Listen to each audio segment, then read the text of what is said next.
సమస్యలేం లేవండి, మనకి ఇష్టం లేదంతే. అందుకని దైవీయ దృష్టి ప్రజాయతి, అనుకోకుండానే దివ్య దృష్టి అంటామే. దైవీయ దృష్టికి ఖచ్చితంగా కలుగుతుందయ్యా, రోజు కలుగుతుంది. సరే రోజు అంటే ఏదో తాపత్రయంలో ఉన్నాడు, టక్కమని లేస్తాడు, చూసుకుంటాడు, గుర్తుపెట్టి చచ్చిపోయేటప్పుడు వేరే పనే ఉంది. 80 ఏళ్ళు వచ్చాయి, మంచంలో ఉన్నాడు, ఆసుపత్రిలో ఉన్నాడు, లేకపోతే ఇంట్లో ఉన్నాడు, ఏదో జరిగింది, బెడ్ మీద మంచం మించి లేవద్దు, 3 నెలలు రెస్ట్ అన్నారు. అప్పుడు ఈ పెద్ద మనిషి ఏం చేస్తారండి? అప్పుడు కూడా ఫోన్ పట్టుకుని ఎందులో ఇలా అయిపోయింది మనకి, ఇలా కాకపోతే ఏం చేస్తావు? అప్పుడు కూడా ఏడుపే. ఇంత జరిగినా వాళ్ళు చూడడానికి రాలేదు, ఇప్పుడు వాడు వస్తే నీకేమైనా నయం అవుతుందా ఇక్కడ? ఇది అహంకారం అంటే. అహంకారం అంటే గర్వం అనుకోకుండా తెచ్చేసి నేను నాది అనే భావన దేనికి సంబంధించిన అది అహమే. దాన్ని అహం భావం అంటారు, దీన్ని అహంకారం అంటారు, అంతే తేడా. అహం అంటే అహమే. నన్ను చూడడానికి రాదు, వస్తే ఏమైనా తగ్గుతుందా మనకి వ్యాధి? వాడు ఎందుకంటే రావడం అనవసరపు డిస్టర్బెన్స్. కేశవ నారాయణ అనుకోవచ్చు కదా, అనుకోడు. వాడెవడో రాలేదంటాడు. వాళ్ళ కోసం ఎంత చేసాం మనం, కనీసం పలకరించడానికి రాలేదు, వస్తే నీకేమైనా తగ్గుతుందా? ఇదే జ్ఞానం. అప్పుడు ఏకీభూతం జగత్ సర్వం, ఈ జగత్తంతా ఒక్కటిగా కనపడుతుంది. ఆ మనిషి ఎందుకు గ్రహించట్లేదో నాకు అర్థం కావట్లేదు. నకించిత్ వక్తుమీకతే, ఇంకప్పుడు ఏమీ మాట్లాడాలని కూడా మనిషి అనుకోట. ఆ జ్ఞానం పొందితే, దివ్య జ్ఞానాన్ని, ఆ దివ్య దృష్టి ఏర్పడితే అంతా ఒక్కటే అన్నది ఏర్పడి, అంతా ఒక్కటేనా?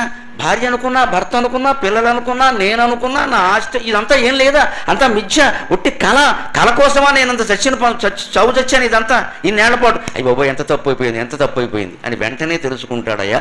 నకించిత్ వక్తుమీకతే, అసలు ఇంకా మాట్లాడాలని కూడా ఏం అనుకోడు. ఆ దృష్టికి మనం వెళ్ళాలని. అందుకే చివరి యాత్రను మనకి 4 రకాలుగా చెప్పారు. అందులో గొప్ప మాట మహాప్రస్థానం. ఇప్పుడు శ్మశాన కేంద్రాలు కొంతమంది మహాప్రస్థానం అని పెడుతున్నారు, వాహనాలు కూడా. చాలా గొప్ప మాట. శ్రీశ్రీ తన పుస్తకానికి పెట్టాడు. ఆయన ఉద్దేశం వేరు, ఒక యాత్ర కోసం వాడాడు. అంతిమ యాత్రను మహాప్రస్థానం అంటారు. ఆ మహాప్రస్థానం అనే మాటలో ఒక అంతరార్థాన్ని గమనించండి. అంటే ఏమిటి మహాప్రస్థానం? ఉత్తర దిక్కుగా బయలుదేరతారట, ఇంకా ఆగరు ఎక్కడ. ఆకలి దప్పిక ఏం కుదరదు, వెళ్ళిపోవడమే. మధ్యలో ఆగి నీళ్లు తాగడం కూడా ఉండదు, ఇంక వెళ్ళిపోవడమే. ఎక్కడ ప్రాణం పోతే అక్కడ పోతుంది. పాండవులు చేశారు ఆ పని. సరిగ్గా మీరు సైన్స్ ప్రకారం ఆలోచించండి, భారతీయ పురాణాల్లో ఉండే వైజ్ఞానికత ఏమిటో అర్థమవుతుంది. నిజంగా ఉన్న మనిషి ఒక చోట బయలుదేరి అది ఉత్తర దిక్కుగానే నడుచుకుంటూ పెడితే ఎక్కడికి వస్తాడండి? ఓడలో వెళ్ళి సముద్రంలో ప్రపంచం అంతా తిరిగి ఏం చెప్పాడండి? భూమి గుండ్రంగా ఉందని చెప్పాడు. ఎందుకుంది అంటే, నేను ఓడలో బయలుదేరినప్పుడు అలాగే ముందుకే వెళ్ళాను, పక్కకి రైటు లెఫ్ట్ తీసుకోకుండా పెడితే మళ్ళీ బయలుదేరిన చోటకు వచ్చానని చెప్పాడు. ఎందుకంటే భూమి గుండ్రంగా ఉంది. భూమి గుండ్రంగా ఉందని కనిపెట్టడానికి ఇదే కదా కారణం. ఓడ లేకపోతే కనిపెట్టేవారు కాదండి. అంతకుముందు బల్లపరుపుగా ఉందని అనుకున్నారు అందరూ. భూమి గుండ్రంగా ఉందని యాత్ర చేసిన వాళ్ళు ఎందుకు కనిపెట్టారంటే ఓడ కారణంగా. ఓడలో బయలుదేరిన వాడు అదే దిక్కుకు అలాగే రైటు లెఫ్ట్ తీసుకోకుండా పెడితే ఎక్కడికి వస్తాడు అంటే తిరిగి బయలుదేరిన చోటుకు వస్తాడు అన్నారు. అంటే భూమి గుండ్రంగా ఉందని కనిపెట్టారు. మహాప్రస్థానంలో కూడా చివరి యాత్ర అదే దిక్కుకి అలాగే పెడితే ఎక్కడికి వస్తాడంటే తాను ఎక్కడ బయలుదేరాడో అక్కడికి వస్తాడు. అంతవరకు రాడు, పోతాడు శరీరం, కానీ వస్తే ఒకవేళ వస్తే అక్కడికే వస్తాడు. అంటే అర్థం ఏంటి? నువ్వు ఎన్ని తీర్థాలు తిరిగినా, ఎన్ని క్షేత్రాలు తిరిగినా, ఎన్ని గ్రంథాలు చదివినా, ఎన్ని ప్రవచనాలు విన్నా, అంతిమంగా నీ దగ్గరికి నువ్వు వెడితే తప్ప ఎవరేం చెయ్యలేరు, ఎవరేం చెప్పలేరు. నీ దగ్గరికే నువ్వు వెళ్ళాలి, నీలోకే నువ్వు వెళ్ళాలి. నాలో నేను, నాలో నేను, ఇంతకు మించినటువంటి మంత్రం లేదు, మాట లేదు. నాలో నేను, నాలో నేను. ఆ నాలో నేనుకి ఎంత సమయం కేటాయిస్తున్నావో మనం అందరం ఆలోచించుకుందాం. కాస్త ఇంట్లో ఒంటరిగా ఉండవలసి వస్తే అందరూ వెళ్ళిపోయారు, నన్ను ఒక్కడిని వదిలేశారు, ఇంతకంటే అదృష్టం లేదు నిజానికి అనుకోవడం. ఎవరికో ఫోన్ చేయడం, ఓ సోంబేరిగాన్ని పిలవడం, ఒక గంట సూది ఇక్కడ. వాడి టైం పాడైంది, మన సమయం పాడైంది ఇక్కడ. అసలు అందరూ మనల్ని వదిలేసి వెళ్ళిపోవడం అనేది ఎంత అదృష్టం అండి. వాళ్ళు మృత్యు దశను గుర్తు చేస్తున్నారమ్మా, వాళ్ళకి నమస్కారం చేయాలి. వదిలేసి వెళ్ళిపోవడమే ఇది కదా. నా దశను నాకు గుర్తు చేశారు, సంతోషం, నేను ఒక్కడనే ఉంటాను అని జపం చేసుకోవచ్చు కదా. మనకి ఇష్టమైన పుస్తకం చదువుకోవచ్చు కదా, ఆధ్యాత్మ గ్రంథం. అసలు మనలోకి మనం వెళ్ళి కళ్ళు మూసుకుని కూర్చోవచ్చు కదా. లోపల ఏం జరుగుతుందో ఉండదేమండి. అలా మనం తోసని జబ్బు, ప్రపంచంలో చాలామందికి ఉన్న జబ్బు అంటే తోసని జబ్బు. పట్టుకుని తోసి పారేస్తే అప్పుడు తోస్తుంది. ఇక్కడ తోచకపోవడం ఏంటండి? నీలో నువ్వు ఉంటే తోచకపోవడం ఉండదు. ఇక్కడ నీకు ఎందుకు తోచట్లేదు అంటే ఎవరో నీ పక్కన ఉండాలని చూస్తున్నావు ఎంతసేపు. ఇక్కడ ఎందుకు ఉంటే ఏం చేస్తావో చెప్పు, ఆలోచించు, ఇంకా ముందుకెళ్ళు. ఆలోచన ఎప్పుడు మధ్యలో ఆపేయకూడదు. ఎవరో మన దగ్గర ఉంటే ఏం చేస్తాం? ఆత్మస్తుతి పరనంద, ఆహాహా ఈహి, ఆశమ్మ బోషమ్మ ఏమీ లేదు ఇక్కడ. ఖచ్చితంగా ఈ ఇద్దరిని తప్ప అందరినీ తిడతారు ప్రపంచంలో. మన ఇద్దరమే మంచివాళ్ళం, వరంగల్ అంతా చెడిపోయినట్టే లెక్క. ఒకవేళ ఈ ఇద్దరిలో ఒక మనిషి బయటికి వెళ్ళి ఇంకోటి ఎవడన్నా వచ్చాడు, ఈ వెళ్ళిన వాడిని వెంటనే తిడతాడు ఈ కూర్చున్నవాడు. ఇప్పుడు వెళ్ళాడే వాడే మొత్తం పాడు చేశాడు. ఇప్పుడు ఇంతకంటే మనం చేసేది ఏమైనా ఉందా? ఆ మాట వాడి ముందు ఎందుకు అనలేకపోయి నీకు ధైర్యం లేదు, వాడు ముక్కు మీకు గుద్దేస్తాడేమో అని భయం. నిజానికి ఇద్దరు కూడా మంచివాళ్ళు కాదు. ఒకవేళ మంచివాళ్ళు అయితే అందరూ మంచివాళ్ళు అయి ఉండాలి. కానీ మన అహం ఏం చేస్తుందంటే ఎంతసేపు నేను గొప్పవాడిని, ఎదుటివాడిని కూడా గొప్పవాడు అనకపోతే వాడు మన గొప్పతనం ఒప్పుకోడు కదా. నాకు చిన్నప్పుడు ఒక మిత్రుడు ఉండేవాడు, హనుమంతరావు అని ఉన్నాడు, ఇప్పుడు ఉన్నాడు. వాడు నేను 8వ తరగతి వరకు కలిసి చదువుకున్నాం. తర్వాత ఏదో పాపం వాళ్ళు కొంచెం సాధారణ కుటుంబం, ఇంకా పై చదువులు చదవలేక వాడు మానేశాడు. సరే మాకేదో భగవంతుడు దేవాల ఓపుకుంది, మా నాన్నగారు చదివించి. కానీ స్నేహమే కదా. వాళ్ళ తాతగారు ఊరికి ప్రెసిడెంట్, మా ఊరికి ప్రెసిడెంట్. వాడు మీ ఇద్దరం ఆడుకుంటూ వెళ్ళినప్పుడు 7వ తరగతిలో ఉండగా ఆ మురిక్కాలవ దగ్గర ఒక వంతెన ఉంటుంది. అక్కడికి వెళ్ళినప్పుడల్లా ఈ వంతెన మా నాన్నగారు మా తాతగారు మీ నాన్నగారు కలిపి కట్టించారని చెప్పేవాడు. నాకు మా నాన్న ఎప్పుడు అటువంటి గొప్ప పనులు చేయడం నేను చూడ. కానీ ఇంట్లో కూర్చుని ఏదో వచ్చిన వాడికి ఏదో చెప్పడమే కానీ ఏమి ఇలా ఏదో ప్రజోపకార కార్యక్రమాలు చేసినట్టు నేను చూడ. నాకు 2-3 సార్లు అన్నాక మా నాన్న కట్టించారంటే నాకు గొప్పే కదా. వాళ్ళ తాతగారు కట్టించడం అంటే ఎందుకు, ఆయన సర్పంచ్, ఆయన కట్టించారు, అది తెలుసు. మా నాన్న ప్రమేయం ఏముంది ఇందులో అని నేను ఇంటికి వెళ్ళి మా నాన్నగారిని ఒకసారి అడిగిసా, ఆ మురికాల వంతున మీరు కట్టించారు కదా అన్న. మనం అలాంటి పనులు చేయం కదరా అన్నాడు ఆయన. నిజాయితీపరుడు కదా. మనం అలా ఎందుకు చేస్తాంరా, ఎవరైనా కట్టాలంటే 10 రూపాయలు ఇస్తాను కానీ నేను తీసుకోను. మరి వాడు ఎందుకు చెప్పాడు అని నేను అడిగా. మరి వాడు అస్తమానం మీ పేరు చెప్తున్నాడంటే, ఒరే వాడి గొప్పతనాన్ని ఒప్పుకోవాలంటే నన్ను గలపాలి కదా అన్నాడు ఆయన. మా తండ్రికి నమస్కారం, మా తండ్రికి నమస్కారం.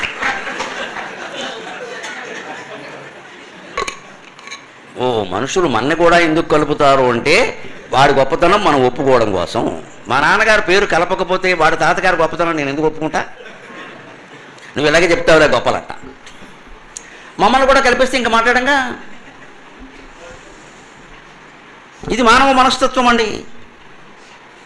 ఈ దృష్టితో ఉన్న వాళ్ళకి మనకి దైవీ దృష్టి ఎక్కడి నుంచి వస్తుంది? అందుకే మనకి సాధారణంగా చనిపోయేటప్పుడు ఏ స్థితిలో ఉంటామో రామదాసు చెప్పాడు. ముప్పునక ఆలకింకరులు ముంగిట వచ్చిన వేళ, రోగములు గొప్పురమై కపము కుత్తుకబట్టిన వేళ, బాంధవులు కప్పిన వేళ, నీ స్మరణ కల్గదో నాటికిప్పుడే తప్పక చేతుమీ స్మరణ దశరథి కరుణాపయోనిధి. ఎంత చక్కని మాట, ఎంత చక్కని మాట. యమకింకరులు వచ్చి మా ఇంటి ముందు ఉన్నప్పుడు, రోగములు గొప్పురమై కఫము కుత్తుకబట్టిన వేళ, రకరకాల రోగాలన్నీ కమ్మేసి నోట మాట రాకుండా అంటున్నప్పుడు, రామ అంటే కుదురుతుందా? అమా అనాలి. అదేంటో తెలియదు. అది నీకు కూడా అర్థం కాదయ్యా. నేను నీ మాట అన్నానో ఇంకే మాట, రావణ అన్నానేమో అనుకుంటా కొంపదీసి. ఆ స్థితి వరకు ఎందుకు తెచ్చుకోవాలి? బాంధవులు కప్పిన వేళ అప్పుడే పెద్ద కొడుకు టెలిగ్రామ్లు ఇచ్చేసాడు, అందరిని వచ్చి ఫాదర్ సీరియస్ స్టార్ట్ ఇమీడియట్లీ. అప్పట్లో టెలిగ్రామ్లేక వచ్చేసారు అందరూ. అప్పుడు నీ స్మరణ కలగదో అంత పరిస్థితిలో, అనారోగ్య పరిస్థితిలో, మాట కూడా రాని స్థితిలో రామా అని అనగలనో లేదు. అందుకని ఓ పని చేయన్నాడు తెలివిగా రామదాసు. నాటికి ఇప్పుడే తప్పక చేతు నీ స్మరణ. ఆరోగ్యంగా ఉండగానే నేను 1,000 సార్లు రామ అంటాను. ఇది అప్పుడు లెక్కెట్టేసే అని చెప్పాడు, ఆ ఖాతాలో రాసే. విశ్వనాథ సత్యనారాయణ గారు అయితే మరింత తెలివిగా చెప్పాడు. ఆయన వీళ్ళందరూ చదివాడు కదా, ఇంకా గొప్ప ఉపాయం చెప్పాడు. కలవక కొన్ని నాళులు నికామభవత్ పద చింతనానలో జ్వలిత శిఖాసనాధములు స్వామి. కలవక కొన్ని వేళలు నికామభవత్ పద చింతనానలో జ్వలిత శిఖాసనాధములు స్వామి. నన్ను గొనిపోవరాదే ఉజ్వలమగు తన్నిమేషమున, నన్ను గొనిపోవరాదే ఉజ్వలమగు తన్నిమేషమున, జన్మ ఒకండును లేకయుండ విహ్వల కరణాభితప్తమైనట్టి జనుస్సులు చాలు ధూర్జటి.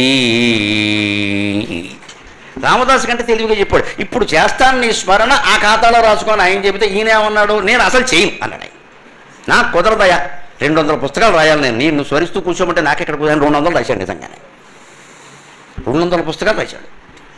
నవలలు, నాటకాలు అన్నీ కలిపి 200 పుస్తకాలు రాయాలంటే రామకోట రాయమంటే ఎలా కూర్చుంది? ఖాళీగా ఉన్నవాడు రామకోట రాసుకుంటాడు. విశ్వనాథ సత్యనారాయణ గారు రామకోట రాసుకుంటే తెలుగు సాహిత్యం శూన్యమైపోయింది. ఏముంది అక్కడ?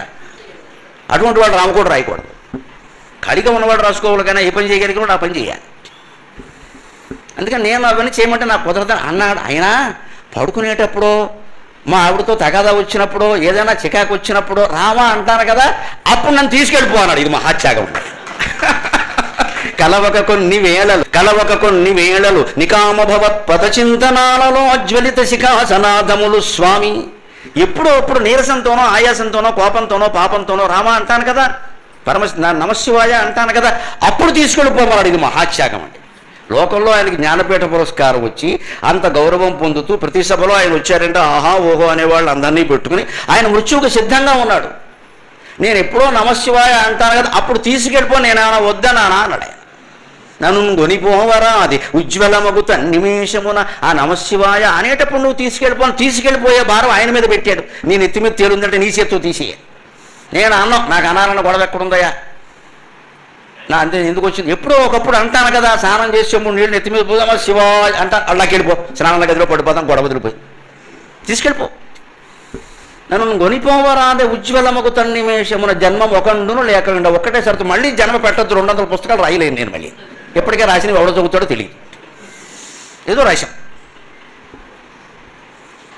ఎందుకని బాధంతో చెబుతున్నాడు, విక్వల కరణాభితప్తమైనట్టి జనుస్సులు చాలు దుర్జటి. ఈ కర్మేంద్రియాల వ్యామోహంలో జ్ఞానేంద్రియాల వ్యామోహంలో తప్తమైపోయామయ్యా, ఇప్పటికే 70 ఏళ్ళు, ఇంకెందుకు ఇది నాకు వద్దు, మళ్ళీ జన్మొద్దు అంచేత నా మీద పెట్టద్దు ఆ భారాన్ని. ఒరే నువ్వు నామస్మరణ చేయరా, రామకోట రాయరా, తీర్థయాత్ర చేయరా, వద్దు, నీ మీదే నేను పడుతున్నా. ఎప్పుడప్పుడు రామ అంటాను కదా, లాక్కెళ్ళిపో, ఎవరు నేనేం అడగరు, తీసుకెళ్ళిపో. అలా సిద్ధంగానైనా ఉన్నామో మనం, ఇంకా ఏదో చేయాలనుకుంటానే. ఇది నిజానికి చివరి స్థితిలో ఉండవలసిన పరిస్థితి, మనస్థితి. అప్పుడు రామ అంటాను కదా, లాక్కెళ్ళిపో, ఎవరు నేనేం అడగరు, తీసుకెళ్ళిపో. అలా సిద్ధంగానైనా ఉన్నామో మనం, ఇంకా ఏదో చేయాలనుకుంటానే. ఇది నిజానికి చివరి స్థితిలో ఉండవలసిన పరిస్థితి, మనస్థితి. ఆ మనస్థితి లేకపోతే ఏం జరుగుతుందో భయంకరంగానే చెబుతున్నాడు గరుడ పురాణంలో. పైకి వెళ్ళాక ఈ జీవుణ్ణి యమకింకరులు ఎలాంటి మార్గంలో తీసుకెడతారు, కాస్త గుండెలు చిక్కపట్టుకుని వినండి. బీపీలు షుగర్లో ఉన్నవాళ్ళు మరింత జాగ్రత్తగా ఉండండి. గుండెపోటు ఎప్పటికే 2 సార్లు వచ్చిన వాళ్ళు ఉంటే వెళ్ళి విశ్రాంతి తీసుకోండి. ఇక్కడ మళ్ళీ 3వ సారి వస్తే నాకు వస్తుంది. ఉంటాయి, అలాగే ఉంటాయి, అది ఆ వాతలు అలాగే ఉంటాయి.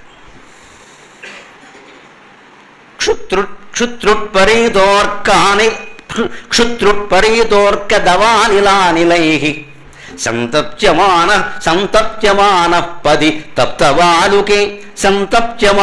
పది తప్తవాలుకే కృచ్ఛ్రేణ పృష్ఠే కశయాచ తాడితక చలత్యశక్తోపి నిరాశ్రమోదకే.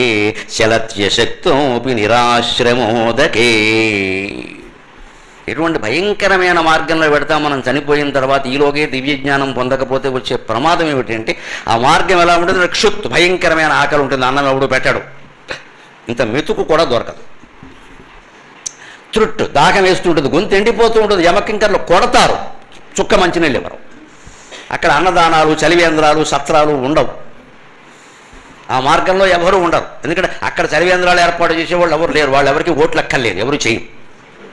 అక్కడ ఏ ఉచిత పథకాలు ఉండవు. దేవుడికి మన ఓట్లు అక్కర్లేదు, గరుత్మంతుడికి అసలే అక్కల్లా, విష్ణువుకి అసలే అక్కల్లా, దేవుడికి ముందే అక్కల్లా. ఎందుకంటే అక్కడ ఎన్నికలు ఉండవు, ఎప్పుడూ ఒకడే. అందుకని మన ఆకట్టుకోవాల్సిన అవసరం వారికి ఏం లేదండి, మన కర్మ అనుభవించడమే. క్షుత్రుట్పరీత ఆకలి దప్పికలతో చుట్టబడి ఉంటాడు, అంతేకాదు. అర్క 40 డిగ్రీల ఉష్ణోగ్రతకి మనం ఇక్కడ తట్టుకోలేదు, 140 డిగ్రీలు ఉంటుంది అక్కడ, దానికి తట్టుకోవాలి. ఆ ఎండలో నడిపిస్తాడు. నడవరా వేదావా, చేసిన పాపాలు ఏమవుతాయి. నీకు ఏసీ టికెట్ కొంటామనుకున్నావు పద.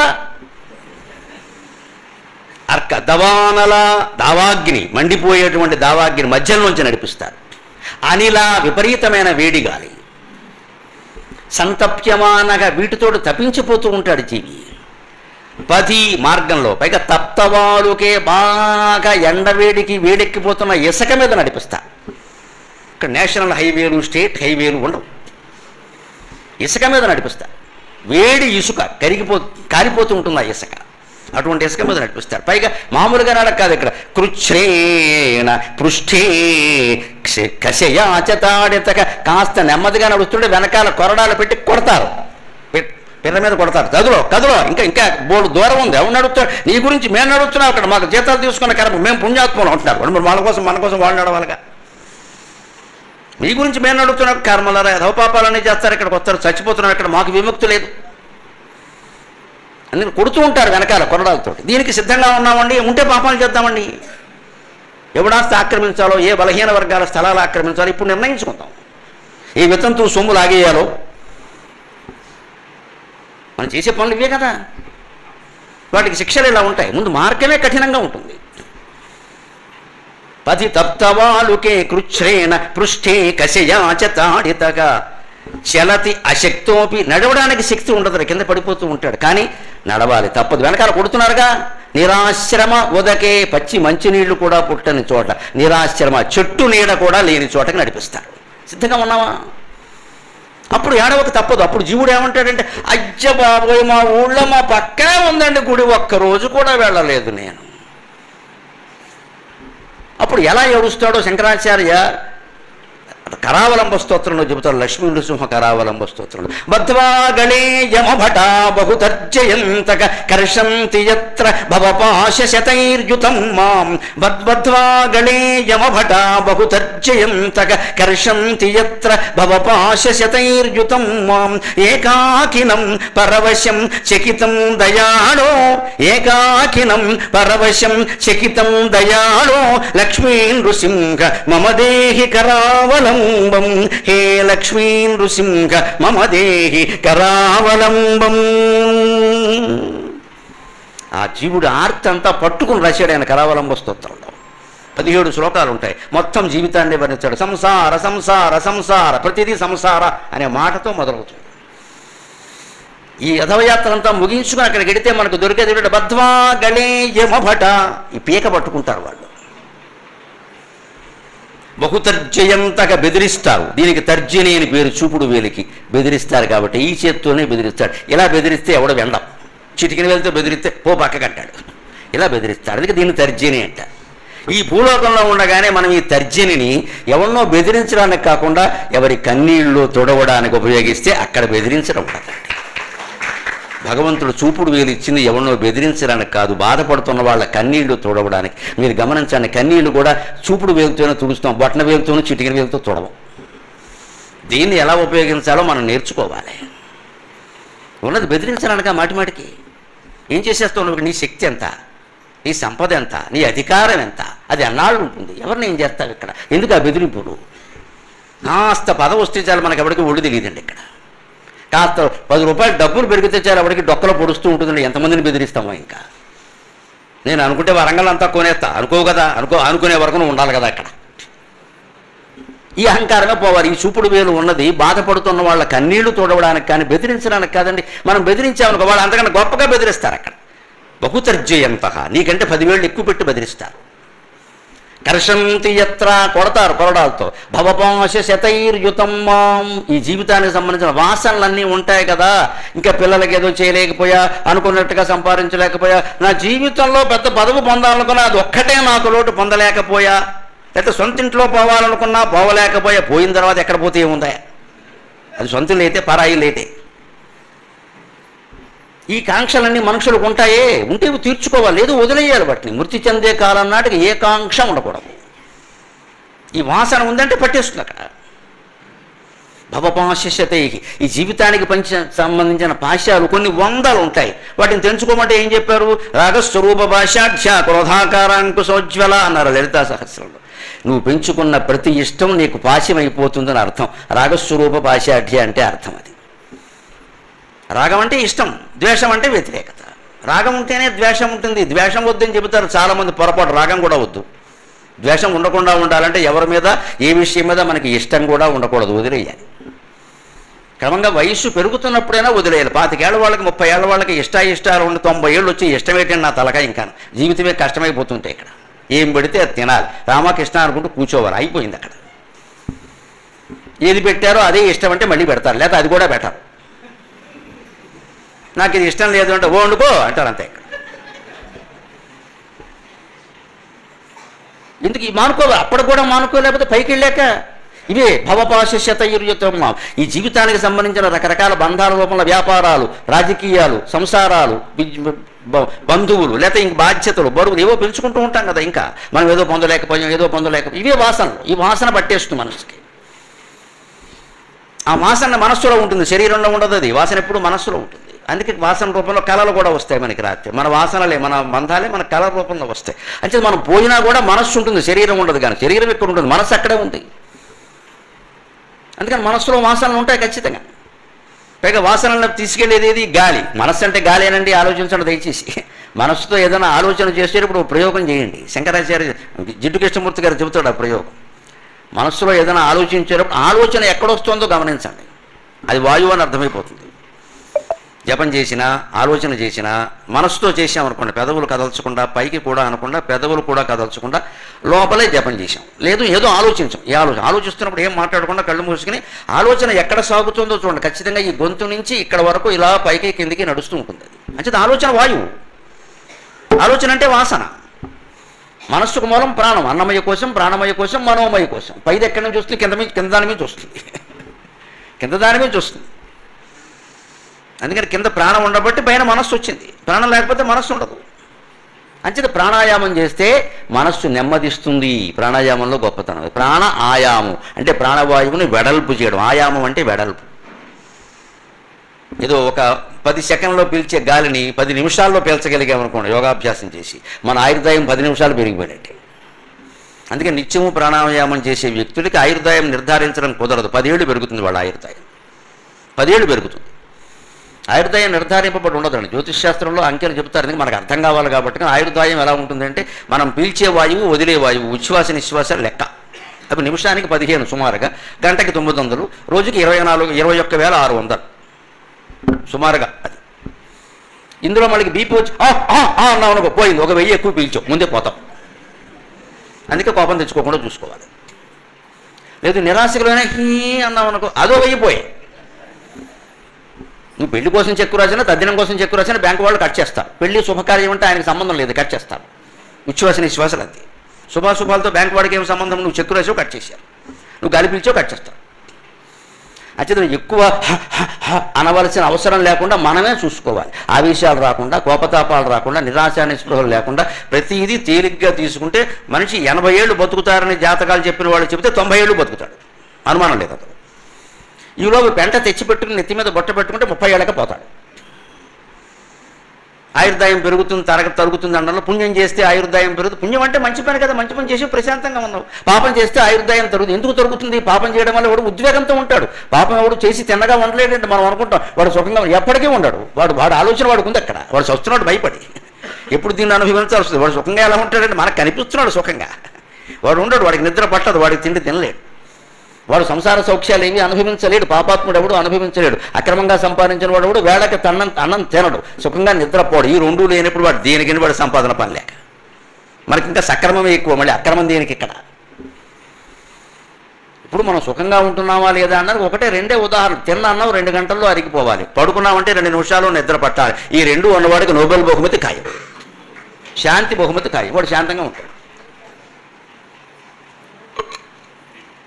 8ంటికి అన్నం తిన్నామంటే 10ంటికి పడుకునే సమయానికి బ్రేవ్ అని సుఖంగా పడుకోవాలి. మరి ఒక గ్లాస్ పాలు తాగడం, పడుకోవడం అంతే. పడుకున్నాం 10 గంటలకు పడుకున్నాం, 10 గంటల 2 నిమిషాలకి గుర్రే అంతే. అలా ఉండాలి. వాడికంటే అదృష్టవంతుడు లేడు. 100 కోట్లు సంపాదించినా వీడికంటే దురదృష్టవంతుడు. ఇది మనలో ఎంతమందికి ఉంది? ఇంకా ఇలాంటి ప్రవచనాలకు వచ్చి వినేవాళ్ళ కొద్దిగా గొప్ప ఉంటుంది. గరుడ పురాణం వినకూడదురా అని ఆడిచేవాడికి ఇంక 10 ఏళ్ళు ముందే పోతాడు, అనుమానం లేదు. ఇది వింటే 10 ఏళ్ళు ఆయుర్దాయం పెరుగుతుంది, రాసిస్తా. పాపం చేయవు కదా, అందుకని ఆయుర్దాయం పెరుగుతుంది. ఇది విన్నవాడికి ఎందుకు పోతుంది? అవే పాపాలు మళ్ళీ చేస్తూ ఉంటాడు ఇక్కడ. పైగా ఏమంటాడు, అవన్నీ బ్రాహ్మణులు రాసుకున్నారా? బ్రాహ్మణులకు పనేం లేదు అక్కడ. పైగా ఈ పురాణాలు రాసిన వ్యాసుడు బ్రాహ్మణుడు కాదు, BCD. పల్లి పడుచుకు పుట్టాడు ఆయన. బ్రాహ్మణులు అంటారేంటి? నేను బ్రాహ్మణులు కాదు. వాల్మీకి బ్రాహ్మణుడు కాదు, ST. అంటే బ్రాహ్మణులు రాశారని అనవసరంగా అపదృష్టి పాలు చేయవు, రాయలేదు. బ్రాహ్మణులు వీటిని నెత్తి మీద పెట్టుకు తిరుగుతున్నారు అంతే. అందుకు వాళ్ళని గౌరవించాలి. పురాణాలు చెప్పి ప్రవచనాలు చెప్పి నెత్తి మీద పెట్టుకు తిరుగుతున్నారు. రాసిన వాళ్ళు ఏమో ఒకటి BCD, ఒకటి ST. మాకేం పని పెట్టుకు తిరగడం? మా వాళ్ళు ఏమో రాయలేదు, ఏం చేయమంటాం? అన్నిటికీ బ్రాహ్మణులు తిట్టడమే దొరికారు కాబట్టి. ఎవరు రాసుకోలేదండి, ఉన్న వాస్తవాలు ఇవి. అలాంటి మార్గంలో మనం వెడుతుంటే, అలా యమపట్లు తర్జనం చేస్తుంటే, బెదిరిస్తూ ఉంటే ఎలా బతుకుతామండి? అందుకని దాని నుంచి నన్ను కాపాడు స్వామి. లక్ష్మీ నృసింహమదేహి కరావలంబం, కాస్త నీ చేయూత నీవయ్యా అంటే ఆయన ఏమంటాడు, నీ పక్కనే ఉన్నాను కదరా, యాదగిరిలో ఓసారి కూడా వచ్చినట్లేవు అంటాడు.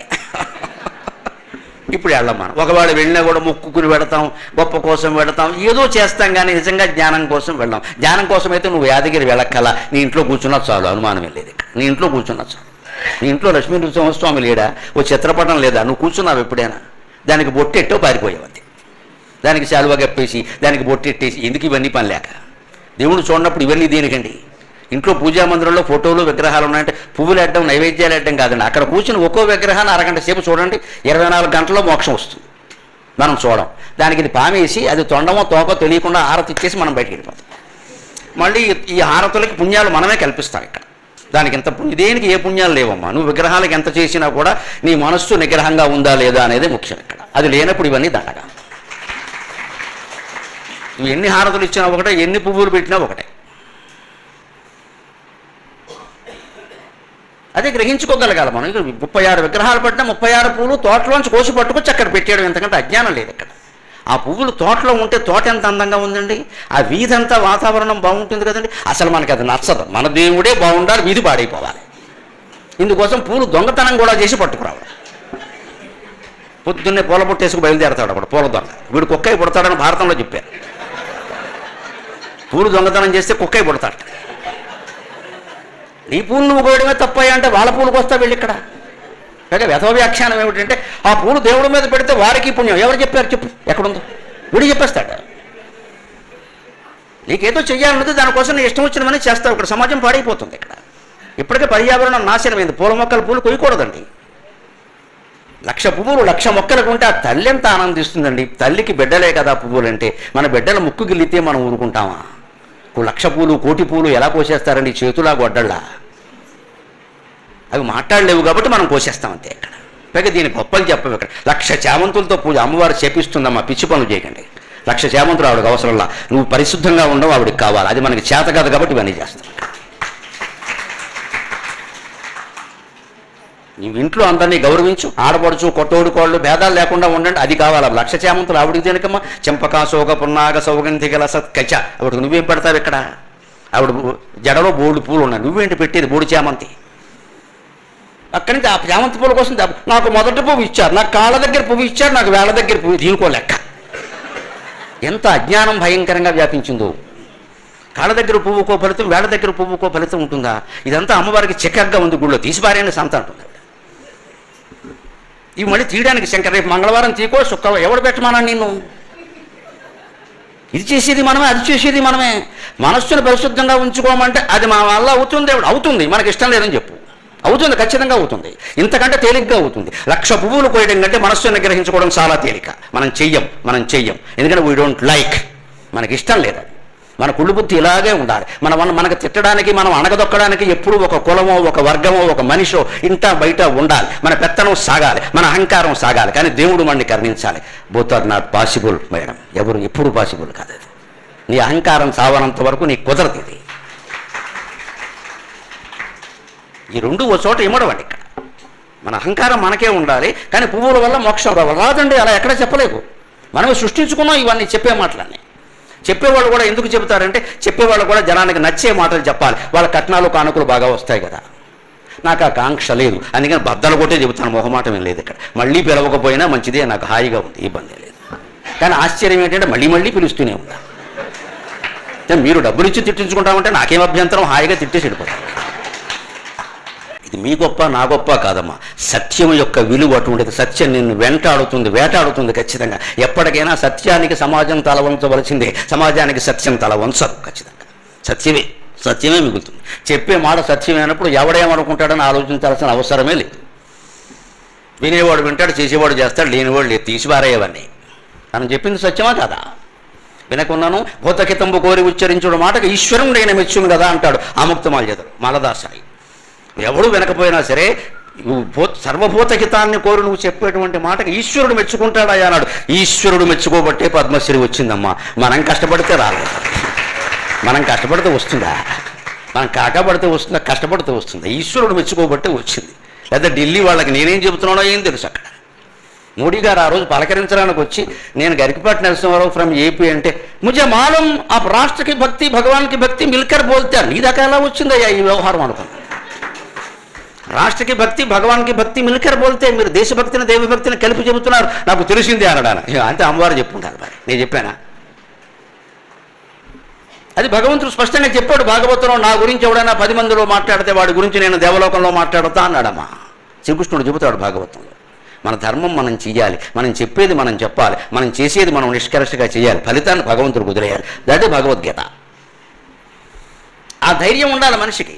అప్పుడు యమబాధలు ఉండవండి ఖచ్చితంగా. ఆ స్థితి దాటాక వీడు ఇలాగే ఉంటే ఇంకా విచిత్రం ఏంటంటే, ఇంత సార్లు కొరడా పెట్టి కొట్టినా సరే, దెబ్బలు తిన్నా సరే, ఎర్రటి ఇసుకలో నడిపించినా సరే ప్రాణం పోదండి. ఇదో పెద్ద కర్మ. ఇక్కడ రోడ్డు మీద బండి వేసి కడితే ఇంటికి కుర్రాడు తిరిగి వస్తాడం లేదు, అంత తేలిగ్గా పోతాయి భారతదేశంలో ప్రాణాలు, అంత తేలిగ్గా. కానీ యమలోకంలో పరిస్థితి ఏంటంటే ఏం చేసినా ప్రాణం పోతాం. ఎందుకంటే ఇవన్నీ అనుభవించాలి కదా. ప్రాణం తీయడు, అన్ని బాధలు పెడతాడు. అప్పుడు తీసుకెళ్ళి మరో పెద్ద దృశ్యాన్ని చూపిస్తాడు. పతితాస్తత్ ప్రవాహే చ ఏవైతు బహుపాపినః. పతితాస్తత్ ప్రవాహే చ ఏవైతు క్రందంతి బహుపాపినః. పతితాస్తత్ ప్రవాహే చ క్రందంతి బహుపాపినః. హే భ్రాతః తాత పుత్రేతి ప్రలపంతి ముహుర్ముహుః. హే భ్రాతః తాత పుత్రేతి ప్రలపంతి ముహుర్ముహుః. వైతరణి నది దగ్గరికి తీసుకెళ్తాడు. మనకి సరిగ్గా పోయిన తర్వాత గోదానం చేసేటప్పుడు చెబుతారు ఈ మాట. ఇక్కడ గోదానం చేయండి పోయిన తండ్రి గారి పేరు మీద, వైతరణి నది మీ తండ్రి గారిని దాటిస్తుంది. సందేహం ఏం లేదమ్మా, గోదానం ఆ సమయంలో చేయవలసిందే, ఖచ్చితంగా దాటిస్తుంది. పురాణ వాక్యం ఎప్పుడూ వమ్ము పోదు, చెయ్యాలి. ఎందుకు గోదానం చేయమన్నారు అంటే, ఆ రోజుల్లో వ్యవస్థ మొత్తం గోవుల మీదే ఆధారపడింది. ఇవాళలాగా విజయ డైరీ, విశాఖ డైరీ, కంట్రీ డిలైటు లేవు ఆవేళ. ఒక గోవు ఇంట్లో ఉంటే ఎంత ప్రయోజనం అంటే ఆ రోజుల్లో పరిస్థితి. ఇప్పుడైనా అంతే. ఆ రోజుల్లో ఇంట్లో 2 గోవులు ఉంటే వాడికి వేరే ఆస్తి అక్కల్లా. ఆ పాలు తాగుతాడు, ఆ పాలలోంచే పెరుగు, మజ్జిగ, వెన్న, నెయ్యి వస్తాయి, పిల్లలకి పెడతాడు సుఖంగా. చాలు, 2 గోవులు ఉంటే ఆస్తి. అందుకే ద్విగు సమాసం తెలుగులో. ద్విగుహు అంటే 2 ఆవులు. ద్విగుహు అంటే 2 ఆవులు కలిగిన, దోవు గావో ఎస్య సహా ద్విగుహు, 2 ఆవులు కలిగిన వాడిని ద్విగుహు అంటారు. పంచగవం అదో సమాసం, 5 ఆవులు. అంటే ఆ రోజుల్లో మార్టిగేజ్ సిస్టమ్, బార్టర్ సిస్టమ్. గోవులు ఇచ్చి ఇల్లు కొనుక్కునేవారు, గోవులు ఇచ్చి బట్టలు కొనుక్కునేవారు. గోవులు అంటే ఆ రోజుల్లో డబ్బు, అందుకే గోదానం చేయమన్నారు. ఈ గోవు వైతరణిని దాటిస్తుంది. కానీ ఇక్కడ గమనించండి, వైతరణి ఎలా ఉంటుందో తెలిస్తే దాటించడం ఎలా ఉంటుందో తెలుస్తుంది. చీము, రక్తం, గోళ్ళు, వెంట్రుకలు, వీటితో కూడిన భయంకరమైన నది. కొన్ని కోట్ల మంది జీవుల చీము, రక్తం, వెంట్రుకలు, గోళ్ళు ఇవన్నీ నిండిపోయి ఉంటాయి. దాంట్లో దాటాలి. గోదానం చేస్తే ప్రయోజనం ఏమిటంటే, దాటడం తప్పదు, అక్కడికి వెళ్ళాక శిక్షలు తప్పవు, అవేవి గోవు తప్పించదు. కానీ కాస్త దాటడానికో నావ దొరికినట్టు. అది గరుత్మంతుడు దొరికితే వేరుగా ఉండదు, ఎగురుతాడు. గోవు ఎగరతగా నెమ్మదిగానే దాడుతుంది. చెరువులో ఈత కొట్టే గేదెని చూడండి, సావకాశంగానే కొడుతుంది. దాని ఎంజాయ్మెంట్ దానికి ఉంది. అక్కడ నీకుండి తొందరగా ఎందుకు కొడుతుంది? అంతే, గోవేనా అంతే. ఎందుకంటే ఆ గోవుకి ఇవేమీ అంటావు, అది పరమ పవిత్రం. గోవు సహజంగానే పవిత్రం, దానికి ఇవేమీ అంటావు. దానికి సుఖంగానే ఉంటుంది, దానికి శుభ్రంగా మానస సరోవరంలో దిగినట్టు ఉంటుంది. అది నెమ్మదిగానే పెడుతుంది. వీడు చచ్చిపోతూ ఉంటాడు ఈ వాసన భరించలేక. కానీ దాటించడానికి ఒకటి దొరికింది కదా, అంతే. అందుకోసం చెయ్యి, ఆ మాత్రమైనా చెయ్యాలి కదా పోయిన వాళ్ళ కోసం. ఆ ప్రవాహంలో పడినప్పుడు కూడా జీవుడు మాయ ఎలా ఉంటుందో చెబుతున్నాయండి గరుడ పురాణంలో. అందుకు వినాలి మన మనస్తత్వం. ఈ వాసన ఎంత దారుణమైందంటే, పతితాస్తత్ ప్రవాహే చ క్రందంతి బహుపాపినగా. రకరకాల పాపాలు చేసేవాళ్ళందరూ అందులో పడిన వాళ్ళు అప్పుడు అరుస్తూ ఉంటారట. ఏమరుస్తారట? హే భ్రాతక తాత పుత్రేతి ముహుర్ప్రలపంతి ముహుర్ముహు. అయ్యో తమ్ముడా నన్ను రక్షించరా, అన్నయ్య నన్ను రక్షించరా, భర్తగా నేను ఎంతో సేవ చేశాను, నన్ను రక్షించవేమయ్యా, చచ్చిపోతున్నాను ఈ వైతరణి నదిలో అని. ఏమమ్మా నువ్వు మహాపతివ్రత కదా, నిత్యం తులసికోటకి దండం పెట్టావు, నీ పుణ్యమేనా నన్ను కాపాడటం లేదే అని మొగుడు ఏడుస్తాట. హే భ్రాతగా తాత పుత్రేతి, తండ్రి అని ఒకడు, కొడుక అని ఒకడు, భార్య అని ఒకడు, అప్పుడు ఏడుస్తారట. కానీ ఒక్కడు కూడా కేశవ, నారాయణ, మాధవ అని ఏడవడండి. వాసన అంత ప్రమాదకరమైంది. అప్పుడు కూడా విష్ణునామ సంకీర్తన చేద్దామనిపించదండి. అప్పుడు రక్షించేవాడు విష్ణువా, వీధిలో మనిషా? వీడి అజ్ఞానం, వీడి వాసన వల్ల ఏమనుకుంటాడు, మా అబ్బాయికి బోర్డు ఆస్తి ఇచ్చాను, వాడు వస్తాడు, ఆస్తి ఉండబట్టే వాడు ఇంకా వైతరణికి రాల, తర్వాత వస్తాడు ఆర్పేశాక. అప్పటికి నువ్వు ఉండవు ఇక్కడ. కర్మానుగో గచ్చతి జీవ ఏకః, భారతంలో చెప్పిన మాటే. ఈ లోకంలో మనం పొందినటువంటి సౌఖ్యాలు, భోగాలు ఏవీ ఉండవు. ఆరోగ్యాలు, అనారోగ్యాలు, ఐశ్వర్యాలు, దారిద్ర్యాలు, అందాలు, వికారాలు సమస్తం ఇక్కడ వదిలిపోవలసిందే. కూడా వచ్చేది ఏమిటంటే, కర్మానుగో గచ్చతి జీవ ఏకః. తాను చేసిన పుణ్యపాప కర్మల ఫలాలు మనస్సులో వాసన రూపంలో ఉంటాయి. ఈ వాసనతో మాత్రమే జీవి పైకెడతాడు. అది ఒక్కటే అనుసరిస్తుంది. అది వాడిని తినేస్తూ ఉంటుంది. ఏం చేసేవో చూసుకో, ఏం చేసేవో చూసుకో. వాడు ఆస్తులు ఆపుకునేటప్పుడు ఇవేం గుర్తు రాలేదే, వాడేదో బలహీనుడైన మనిషి కదా అని ఇంటికి పిలిపించి గుండు గీయించి అవమానించేవే, గోళ్ళు చెక్కేసి అవమానించేవే, జుట్టు పీకేసి అవమానించేవే, మీసాలు సగం కత్తిరించి అవమానించేవే, ముక్కు చెక్కేసేవే, రకరకాల హింసలు పెట్టేవే, ఇవన్నీ నిన్ను పెడుతుంటే నీకు తెలియట్లా అని ఇక్కడ మనం ఏం పెట్టామో అవన్నీ అక్కడ పెడతాడు. అందుకే గరుడ పురాణం వింటే యావత్తు సమాజం బాగుంటుంది, అనుమానం వెళ్ళ. అన్ని కోట్లు ఎలా వస్తాయి పాపం చేయకపోతే?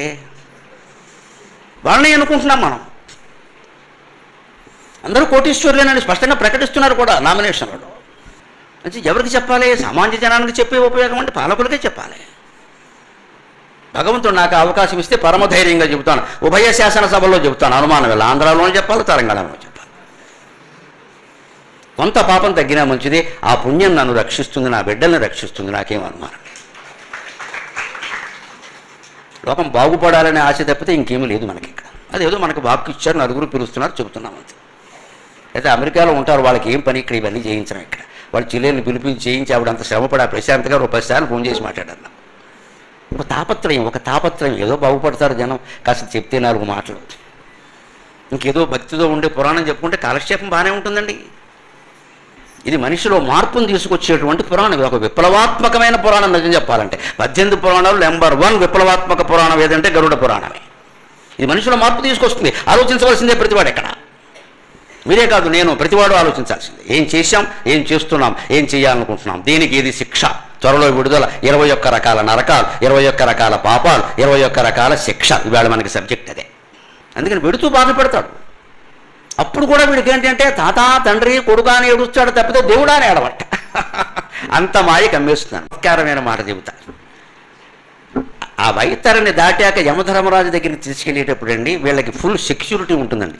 1+2 గన్మన్ ఇస్తారని రాశాడు గరుడ పురాణం. నువ్వు ఎమ్మెల్యే రా అనుకున్నాను నేను.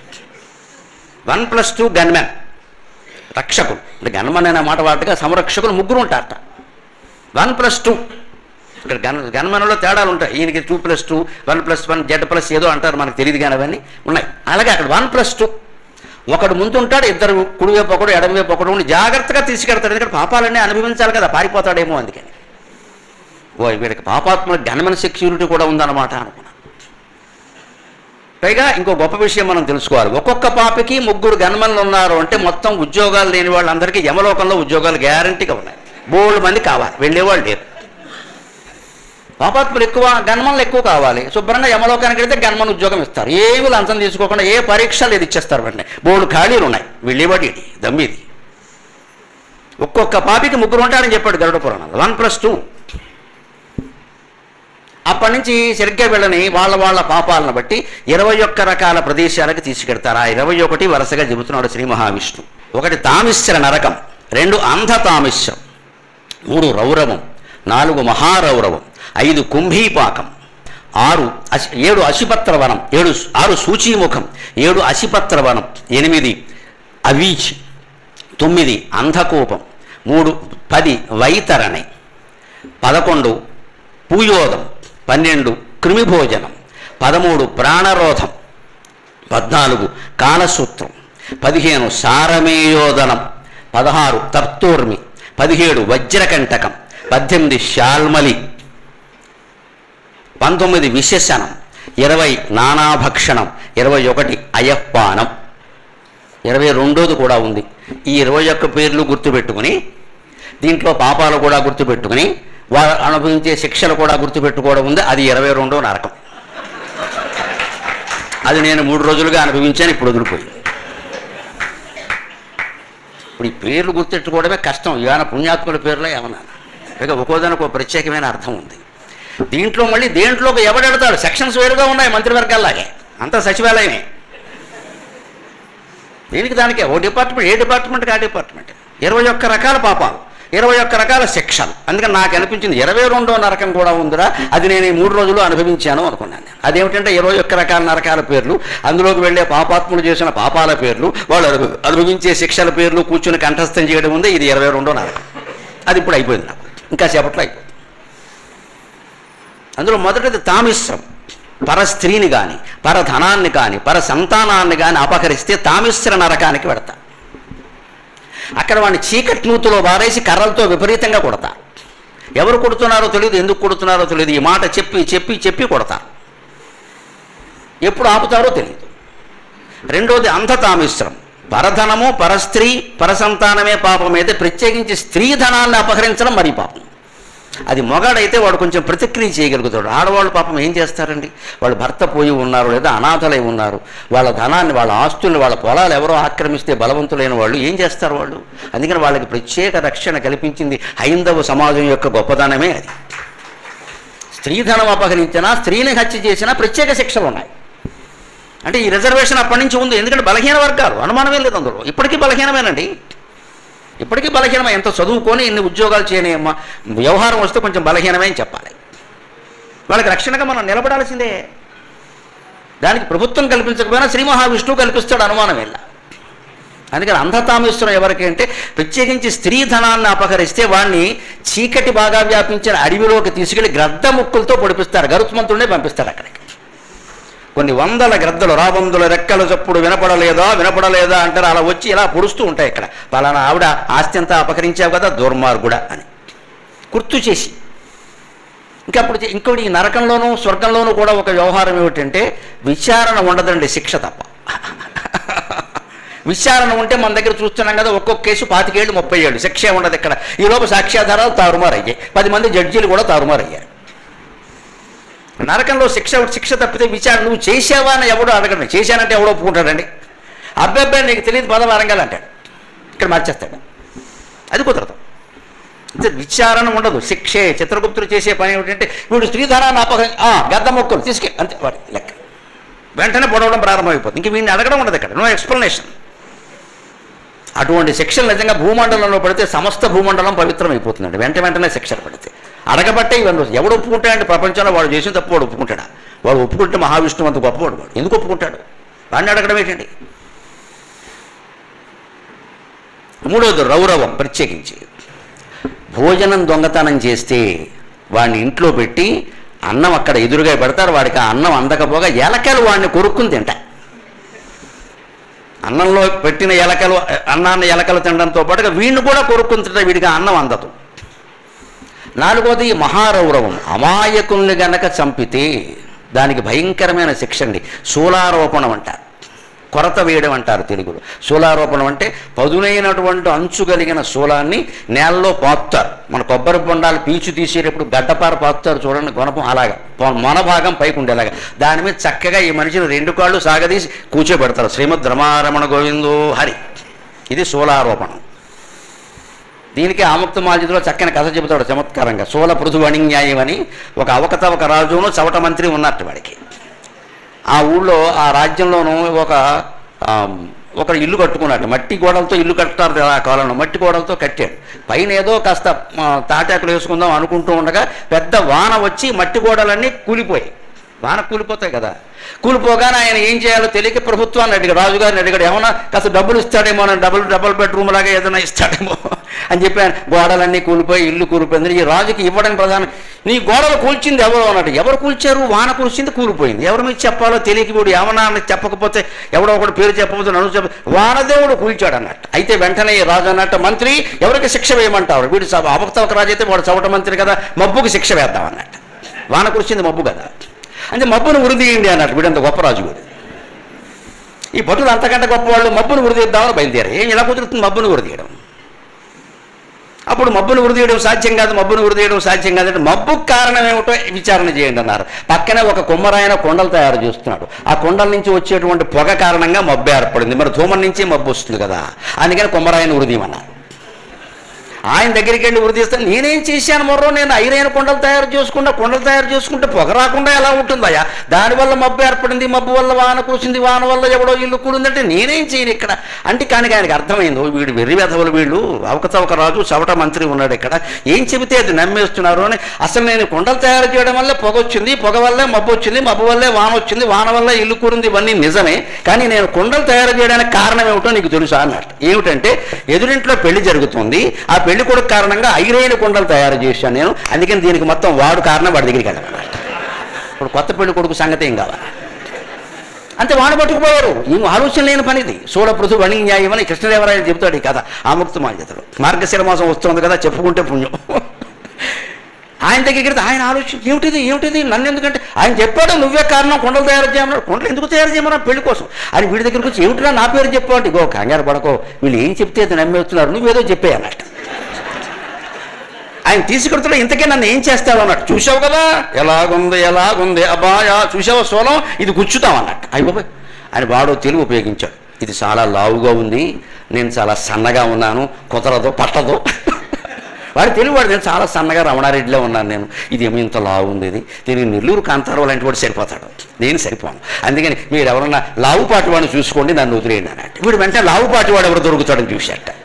ఎవడో అరుగు మీద ఖాళీగా ఇంట్లో కూర్చునేందుకు ఓపిక లేక బాగా పొట్ట అది పెద్దగా ఉండి తొడలు పెద్దగా ఉండి అరుగు మీద కూర్చున్నట్ట. వాడిని మోసుకుపోయాట. నన్ను ఎందుకు మోసుకుపోతున్నాడు, లావుగా ఉన్నా సోలారోపణ ఎత్తామంతే ఇంకేం లేదన్నట్టు. పనికి మాలిన రాజు ఉంటే పరిపాలన ఇలాగే ఉంటుందండి. సోల పృథు వణిన్యాయం అని అముక్త మాజీలో చెబుతాడు. సోలారోపణ ఇది చమత్కారంగా ఉన్న అది భయంకరం. శ్మశానంలోనే ఆ శూలాన్ని నాటి ఈ జీవికి శిక్ష శ్మశానంలో వేసేవారు, ఆ దేహాన్ని అలా వదిలేసేవారు. విచిత్రం ఏంటంటే ఈ శూలారోపణలో మనిషి చావడు, 2 రోజులు బతుకుతాడు కనీసం, ప్రాణం పోదు. లోపలికి వీడు గిలగిల్లాడుతూ ఉంటాడు. ఆడిన కొద్దీ ఆ శూలం దిగుతూ ఉంటుంది, దిగిన కొద్దీ గిలగిల్లాడతాడు. ఇక వర్ణించలేము దాన్ని అసలు. విచిత్రం ఏంటంటే ఆ చర్మం మొత్తం రాలిపోతుంది, ఎముకలు మొత్తం విరిగిపోతాయి. ఆశ్చర్యం, వెంట్రుకలకు ఎంత బలం ఉందోనండి.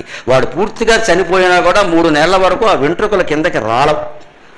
ఎందుకంటే తల్లి కడుపులో మనం ఉన్నప్పుడు 4వ నెలలో వెంట్రుకలు ఏర్పడతాయట. గరుడ పురాణంలోనే చెబుతాడు ఆ విషయాన్ని.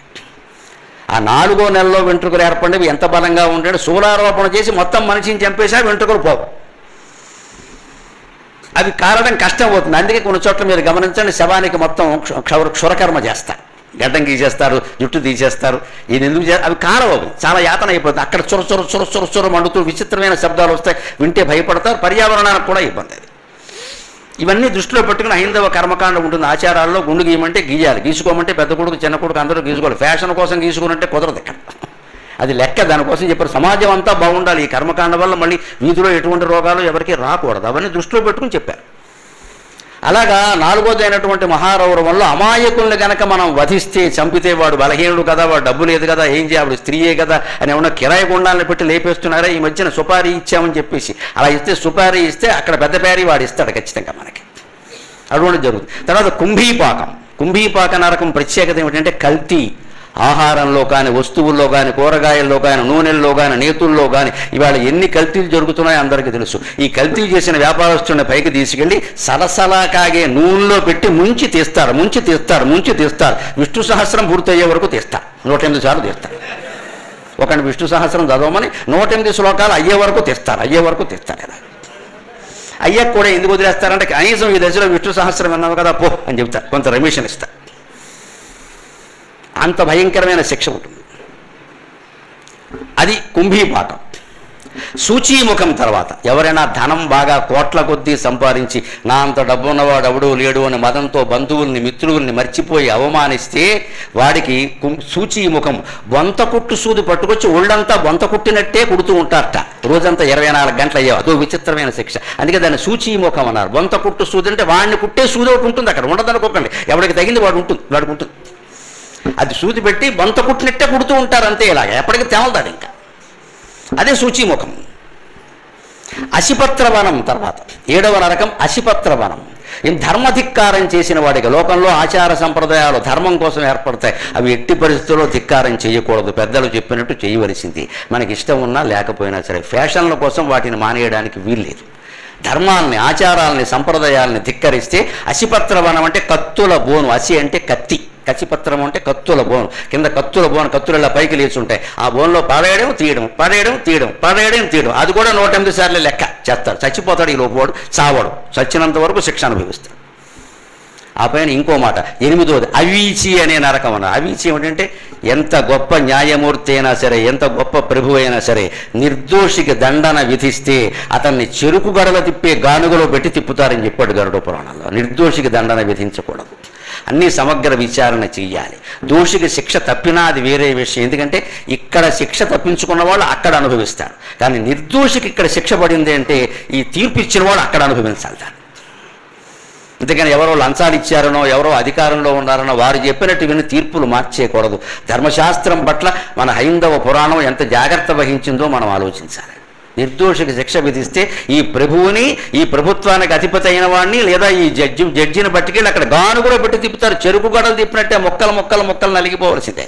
చెరుకు రసం తీసేవాడు చూడండి, ఇలా తీస్తాడు, అంతే అలా అయిపోవలసిందే. తర్వాత 9వది అంధకోపం. కొంచెం చిన్న విషయమే ఇది, కానీ మనం జాగ్రత్త పడాలి. వృధాగా ఏ జీవిని చంపొద్దు. నల్లులు, చీమలు, దోమలు, పాములు సహా చెబుతాడు ఈ పట్టికలో పురాణాలు. వృధాగా చంపొద్దు. నిన్ను కుట్టింది చంపు, అంతే. ఆ అధికారమే మనకుంది. దోమలను ఎప్పుడు మనం చంపాలనుకుంటే దోమలు రాకుండానే నివారణ పెట్టుకోవాలి. కుట్టింది అనుకోకుండానే దెబ్బేస్తాం, అంతేగాని ఇంకా పుణ్యపాపాలు దీనికి ఏం పాపమో గరుడికి బాటి వారిని అడుగుతూ అంతవరకు దోమ కొట్టకుండా ఉంటుందా? కుట్టిందో దెబ్బేసే, దాని కర్మ. కొట్టకుండా ఉండాలంటే వచ్చే ముందే ఇంట్లో ఆలౌట్ పెట్టుకో. పడుకునే ముందు 2 గంట సేపు పెట్టి తర్వాత ఒక అరగంట సేపు వదిలి. చాలామంది అజ్ఞానం తెలియక ఆలౌట్ అలా ఉండగానే పడుకుంటారు. దాన్ని తొందరగా చంపుతుంది, మనం కొంచెం ఆలస్యంగా చంపుతుంది, అంతే తేడా. అది పీల్చకూడదు. ఆలౌట్ లాంటిది పెట్టాము అంటే 2 గంటలు అలా వదిలేసి తర్వాత తలుపు తీసేయాలి, 1 గంట సేపు తీసేయాలి. ఆ గాలంతా బయటికి పోవాలి. అప్పటికి ఉన్న దోమలేవో పోతాయి, నువ్వు పడుకో. లేకపోతే తెల్లవారులు అలా ఉంచేస్తారు కొంతమంది, అసలు 24 గంటలు. చాలా ప్రమాదం అది. అందులో పసిపిల్లలు ఉంటే మరీ ప్రమాదం. ఈ వృధాహింస, నల్లుల్ని కానీ, చీవలను కానీ, దోమలను కానీ, చివరికి పాములు కానీ, పాము అయినా సరే మనకి భయం అవుతుంది. భయం అవగానే చంపేయకూడదు, మనమే తప్పించుకోవాలి. అది మన వేటాడేదో పగబట్టినట్టుగా కాలు పట్టుకుంటే అప్పుడు చంపొచ్చు, అది వేరే విషయం, దాని కర్మ. కానీ అదేదో పక్క నుంచి ఆ సందులోంచి పోతుంటే మనం పనిగట్టుకుని వెళ్ళి చంపకూడదు. అందుకని పాముని చంపడం దోషమని పల్లెటూళ్ళలో ప్రజలు అంటారు కూడా. వాళ్ళు చంపితే గుడి కడతారు మళ్ళీ. ఈ పల్లెటూళ్ళలో ఈ నమ్మకాలు ఎందుకునంటే జీవహింస జరగకుండా ఉండాలి. అంధకోపం. తర్వాత వైతరణి, ప్రత్యేకించి జీవహింసే చేయొద్దు. అందులో గోవధ అసలే చేయొద్దు. గోవధ చేస్తే పాపం ఎలా కూడా ఇందాక చెప్పేమే, చీము, రక్తం, వెంట్రుకలు, గోళ్ళు వ్యాపించినటువంటి వైతరణి నదిలో మునగానం తేలానం అదే లెక్క. అదే 10వ నరకం ఖచ్చితంగా. తర్వాత 11వది పూయోదం అంటారు. పెళ్లి చెడగొడితే శిక్ష అండి. ఇది వివాహ భంగం. ఏదో పెళ్లి సంబంధం కుదురుతోంది, మనం చెడగొట్టద్దు. మనకు బాగా ఆత్మీయులై ఉండి వాళ్ళు మోసపోతారు అనిపిస్తే ఓ మాట చెప్పడం వేరే విషయం అది. కానీ కొంతమంది మన ఇంట్లో అవ్వలేదు, వాళ్ళ ఇంట్లో అవుతే అలాగా అన్నట్టుగా ఏవో మాటలు చెప్తారు. ఇక్కడ వివాహ సంబంధాన్ని చెడకూడదు. అంతేకాదు, ఈ రోజుల లెక్క ప్రకారం దీనికి ఇంకో మాట జోడించుకోవాలి. దంపతుల మధ్య కూడా విభేదాలు మనం పెట్టకూడదమ్మా, అది వేరే విషయం, అది మహాపాపం. ఒకవేళ వాళ్ళు ఏదైనా విడిపోయే పరిస్థితుల్లో నచ్చ చెప్పాలి కనీసం. ఇటు వాళ్ళు అటు వాళ్ళు బయట వాళ్ళు కూడా కలిసి ఉండండమ్మా, నేను అవసరమైతే అతనితో మాట్లాడతాను అని ఆ అమ్మాయికి చెప్పాలి. అవసరమైతే అమ్మాయిని ఒప్పిస్తానయ్యా, చెప్తానయ్యా, అంత తిక్క మనిషి కాదయ్యా అని ఈ అబ్బాయికి చెప్పాలి. ఆ రకంగా దంపతుల చేత కాపురం చేయించే పని చేయాలి. కానీ విడగొట్టే ప్రయత్నం చేస్తే శిక్ష ఎంత భయంకరంగా ఉంటుంది అంటే, పూయోదం, మలమూత్రాలతో నిండిన సముద్రంలో ముంచడం తేల్చడమే పని అని చెప్పారు. నువ్వు పవిత్రమైన సంబంధాన్ని జరగొట్టావు, వివాహం జరగొట్టావు, వివాహ బంధాన్ని జరగొట్టావు. ఇవాళ మన మాటల ద్వారా ఎంతమందిలో అహంకారాన్ని పెంచేసి వివాహ బంధాలు దెబ్బతీస్తున్నామో దయచేసి అందరం ఆలోచించుకుందాం. రెచ్చగొట్టకూడదు. అమ్మాయి కానీ, అల్లుడు కానీ, కొడుకు కానీ, కోడలు కానీ, ఇంటికి కానీ, బయట వాళ్ళకి కానీ ఫోన్ చేసి ఏదైనా విభేదాలు చెబితే సర్దుకో అంతే చెప్పాలంతే. వీలైనంత వరకు సర్దుకో. అంత సర్దుకోలేనంత ఘోరమైతే వాళ్ళే చూసుకుంటారు ఆ వ్యవహారం, మనం చేయక్కర్లేదు. నీకెందుకు వచ్చాయి నేను చూసుకుంటా అంటే పూయోదం అనే నరకం ఖాయం. వివాహ బంధాలకు అంత ప్రాధాన్యం ఇచ్చారు. 12వది కృమి భోజనం. సంపాదించిందంతా తానొక్కడే తింటే, బంధువులకు పెట్టకుండా, మిత్రులకు పెట్టకుండా, కొంతమంది మరీ పిచ్చినారతనంతో కుటుంబ సభ్యుల కోరికలు కూడా తీర్చకుండా దాచేసుకుని వాడు ఒక్కడే తినేసి, ఇంట్లో ఏదైనా మంచి కూర వండినా, మంచి పచ్చడి చేసినా ముందు వాడిని నాకేసి తర్వాత మీరు ఉంటే తినండి లేతే లేదు అన్నదంటే వాడిని క్రిములు కీటకాలు ఉండే సెప్టిక్ ట్యాంక్ లాంటి దాంట్లో పారేసి వాడిని ఎలా ఉంచుతారు అక్కడ. అది క్రిమి భోజనం అంటారు. దాని పేరే క్రిమి భోజనం. ఎవరికి పెట్టకుండా నువ్వు తిన్నావు కదా, అనుభవించు. మోఘమన్నం విందతే అప్రజేతాహ అని వేదంలోనే చెప్పారు. తన కోసం తాను వండుకుని తినేవాడు పాపాన్ని వండుకుని తింటున్నట్టు లెక్క. కేవలాగో భవతి కేవలాది.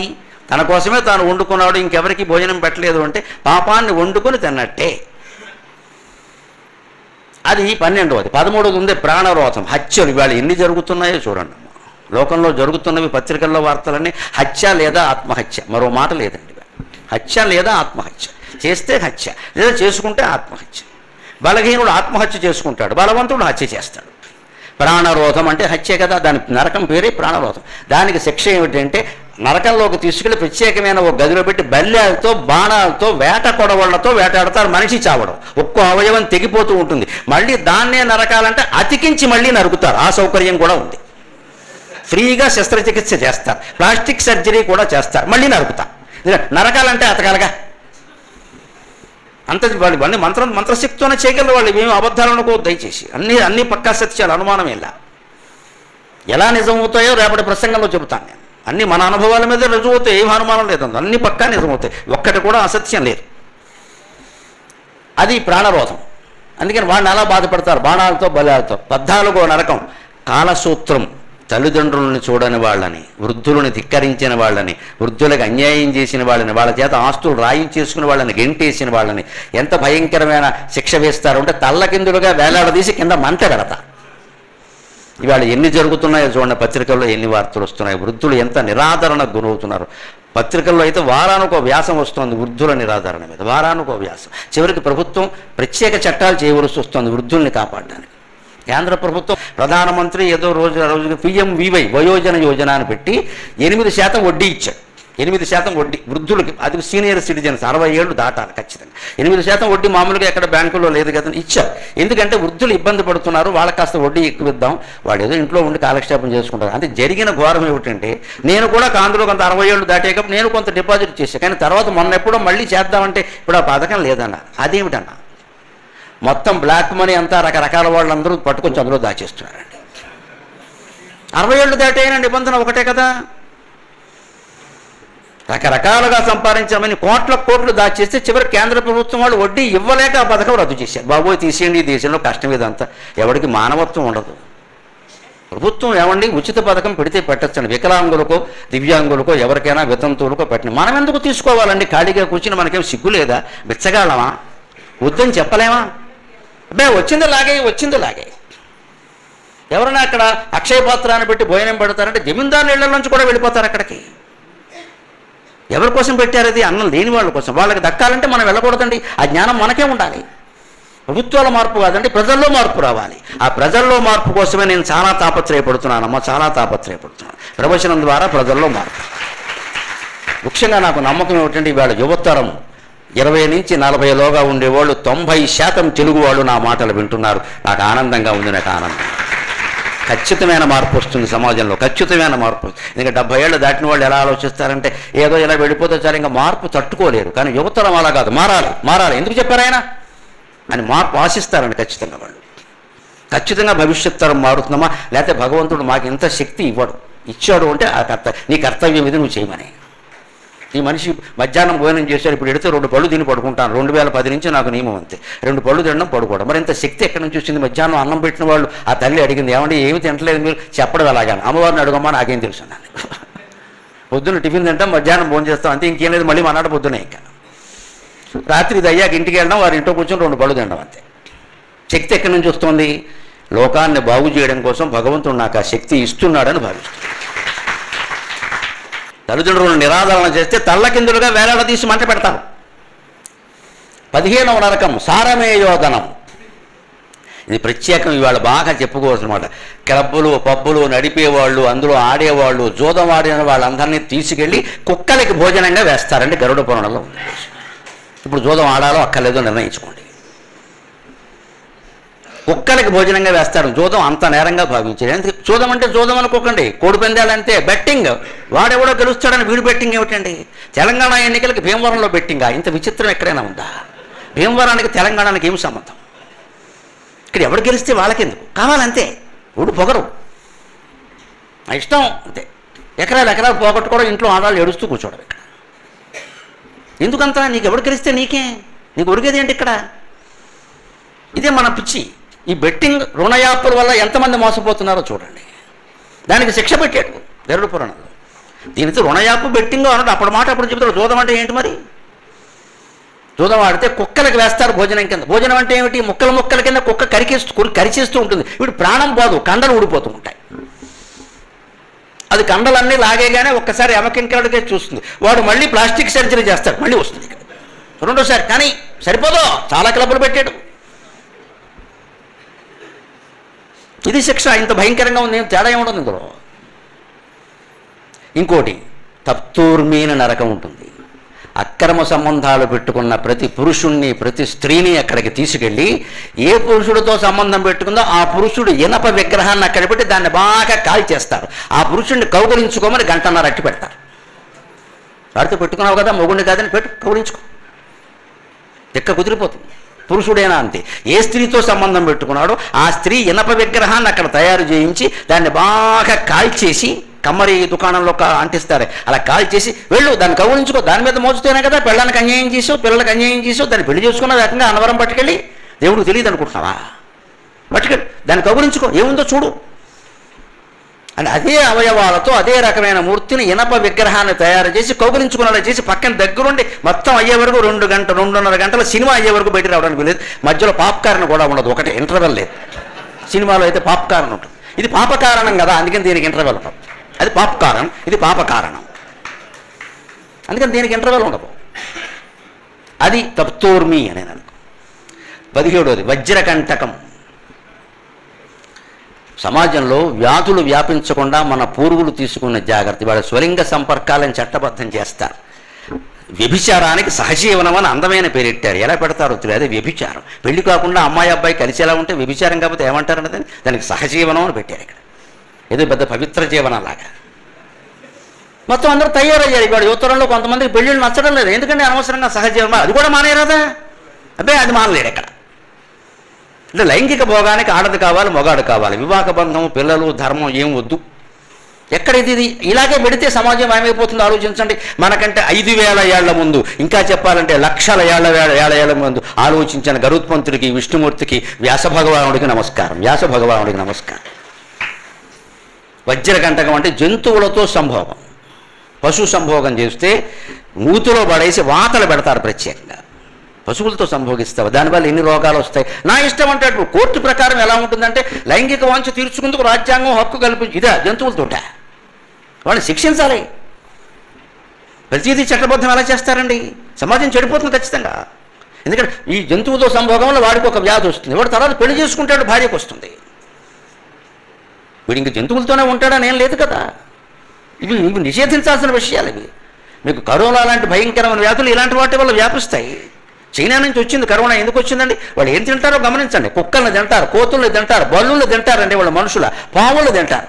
పాములు పాయసం చేస్తారు చైనాలో. మనం హాయిగా సేమియా తీసినట్టే పాములు తీస్తారు వాడు. ఇంక మళ్ళీ సేమియా తినలేరు, ఎవరు అయిపోయింది అంతే. పాములు పాయసం. నేను సింగపూర్ పర్యటన చేసినప్పుడు అక్కడ సింగపూర్లో చైనా వాళ్ళు ఎక్కువ. చైనా రెస్టారెంట్ అని ఉంది. సరే అక్కడికి మనకి పని ఉంది. ఈ తెలుగు ఆయన ఎవరో ఒక ఆయన ఉన్నాడు అక్కడ, రమణ గారని. ఆయన మమ్మల్ని తీసుకుని ఆయనతో పాటు మేము బయట ఆరుబయట నిలబడి మాట్లాడుకుంటున్నాం. వెన్నెల అది బాగుంది కదా.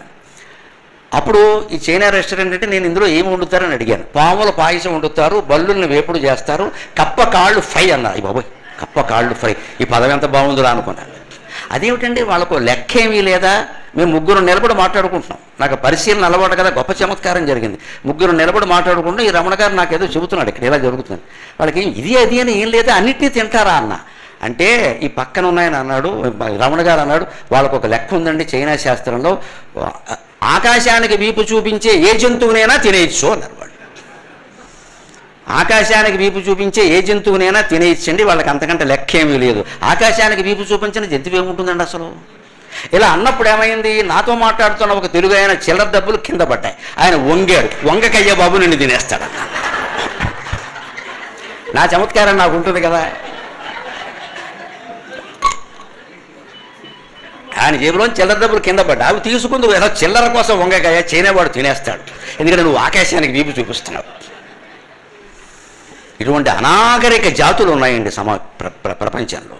అవి ఇవాళ అధికారం చలాయిస్తున్నాయి, మనల్ని బెదిరిస్తున్నాయి.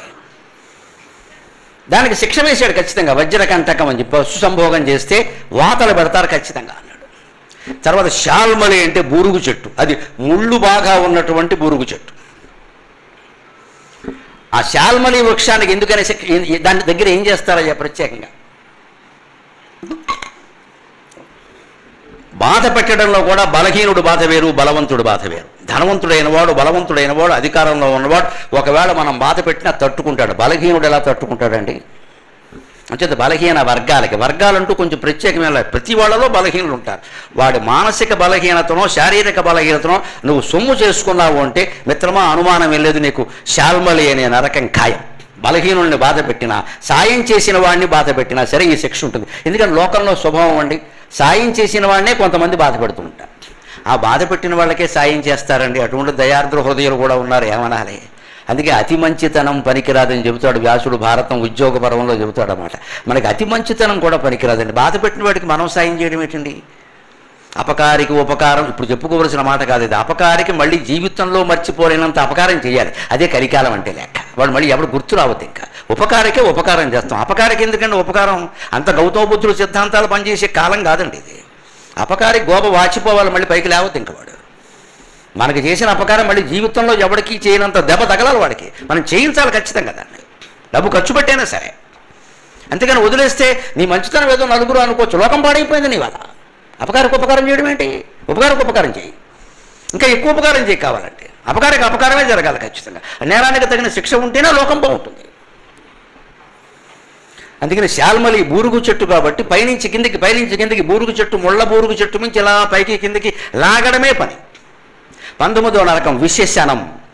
యజ్ఞాల్లో పశుహింసను ఏ శాస్త్రము సమర్థించలేదంటే తెలియకుండా మాట్లాడద్దు. గరుడ పురాణంలో యజ్ఞాల్లో పశుహింసని ఖండించాడు ఖచ్చితంగా. యజ్ఞాల్లో పశుహింస చేస్తే ఏ పశువుని వీడు ఇక్కడ చంపాడో ఆ పశువు అక్కడ వాడిని చంపుతుందని చెప్పాడు. ఇప్పుడు చెప్పండి ఆర్య నాగరికత ఎటువంటిదో. యజ్ఞాల్లో పశుహింస చేయమని చెప్పలేదండి. మధ్యయుగాల్లో కొంతమంది అజ్ఞానంతో ఏమనుకున్నారు అంటే మనం తినే బెల్లం మొక్క దేవుడికి పెడుతున్నాం కదా, మనం తినే మాంసం కూడా పెట్టచ్చని పెట్టేశారంతే. ఇక్కడ ఎలాగో దాన్ని చంపడం తప్పనప్పుడు అక్కడే చంపొచ్చు కదా అని చంపారు. యజ్ఞాల్లో పశుహింసని వేదంగాని శాస్త్రంగాని అంగీకరించలేదు. యజ్ఞాల్లో విశేషణం అంటారు ఈ నరకాన్ని. విశేషణం అంటే పశువుని చంపడం. యజ్ఞంలోనైనా సరే వేరే ప్రయోజనం కోసమైనా సరే తప్పనిసరి అయితే తప్ప పశుహింస చేయడానికి వీలు. తప్పనిసరి కూడా ఏమిటంటే కొన్ని వర్గాలు కొందరు ప్రజలు మాంసాహారం తినకుండా ఉండలేరు. రెండోది శాకాహారంతో పాటు మాంసాహారం కూడా అంతో ఇంతో లేకపోతే కుదరదు. శాకాహారం రేట్లు పెరిగిపోతే మేము అన్యాయం అయిపోతాం. ఏదో పప్పు కూర తినేవాళ్ళం మేము ఏం కావాలి? కార్తీక మాసంలో శుభ్రంగా కూరగాయల రేట్లన్నీ పెరిగిపోతున్నాయి ఇక్కడ. అందుకని రెండు రకాలు ఎందుకు బ్యాలెన్స్ చేయడం కోసం. పైకి కొన్ని జంతువులు బాగా పెరిగిపోతాయండి విపరీతంగా. ఆ జంతువులు సంఖ్య తగ్గకపోతే మళ్ళీ సమాజానికే నష్టం అది. అందుకోసం కొన్ని వృత్తులు కొన్ని వర్గాలకి మాంసాహారం పెట్టారు. కొందరిని తినొద్దన్నారు. ఎవరిని తినొచ్చన్నారో వారు తినొచ్చు, ఎవరిని వద్దన్నారో వారు మానేయాలి. అందరికీ ఒకే రకమైన ఆహార విధానం ఉండదు. అది ఆరోగ్యకరం కాదు. ముఖ్యంగా ఆహారం విషయంలో చెప్పాలంటే మన ఉన్న ప్రాంతంలో ఏ పంటలు పండుతున్నాయో ఆ ఆహారం ఇక్కడ వాళ్ళందరికీ అరుగుతుంది. అదే తినాలి ఖచ్చితంగా. భగవంతుడు అక్కడ పుట్టించాడు అంటే నిన్నక్కడ పుట్టించాడు, ఆ ఆహారాన్ని అక్కడ పుట్టించాడు. నువ్వు దాన్ని తినడం కోసమే పుట్టించాడు అంతే. యదృశ్యం శుద్ధ చిత్కం తజ్జీవో భవతి స్వతః అని యోగ వాసిష్ఠంలో చాలా స్పష్టంగా చెబుతారు ఆ విషయం. అసలు నువ్వు అక్కడ పుట్టావంటే అర్థం నీకు అది అరుగుతుందయా అంతే అర్థం అక్కడ. అంతేకాదు ఇక్కడ పుట్టిన వాళ్ళకి వచ్చే రోగాలకి మందులకు మొక్కలు కూడా ఇక్కడే పడతాయి. భగవంతుడిని తిరిగి తక్కువడు కాదు. వాళ్ళు ఇక్కడ తెలంగాణ ప్రాంతంలో వచ్చే ప్రత్యేకమైన ఇబ్బందులు ఫ్లోరోసిస్ లాంటివి ఉన్నాయి కదా, ఆ ప్రాంతంలోనే దానికి సంబంధించిన మొక్కలు ఉంటాయండి. వైద్యం చేయాలి, పరిశోధన అంటే అది. వాటిని చదువుకున్న వాళ్ళు పరిశోధన చేయాలి. తప్పకుండా మందు ఉంటుంది అక్కడ. ఆ వ్యాధి అక్కడ ఉంది అంటే దానికి మందు అక్కడ ఉంటుంది. ఆ మొక్క అక్కడ పుట్టే ఉంటుంది. నీ దృష్టికి రాలేదు. నువ్వు ఎంతసేపు మార్కుల కోసం చదివేవి. ఇక్కడ సృష్టిలో ఎక్కడైనా అంతే, మొత్తం ప్రపంచం అంతా అంతే. అలాంటిది విశేషణం. పశుహింస చేస్తే అక్కడికి తీసుకెళ్ళి ఖచ్చితంగా ఆ పశువుల చేతనే హింసింపజేస్తారు.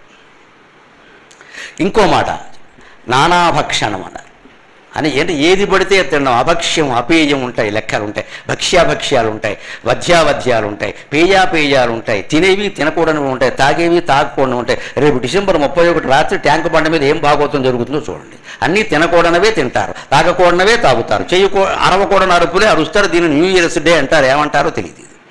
అంతకంటే మన ఉగాది ఎంత గొప్పదంటే ఎవ్వడూ మాంసాహారం తినడు. చక్కగా ఉగాది పచ్చడి తింటాడు, దేవుడి దగ్గర కూర్చుంటాడు, పంచాంగం వింటాడు, పద్యాలు వింటాడు. ఉగాదే నిజమైన సంవత్సరం. అది నిజం చెప్పాలండి.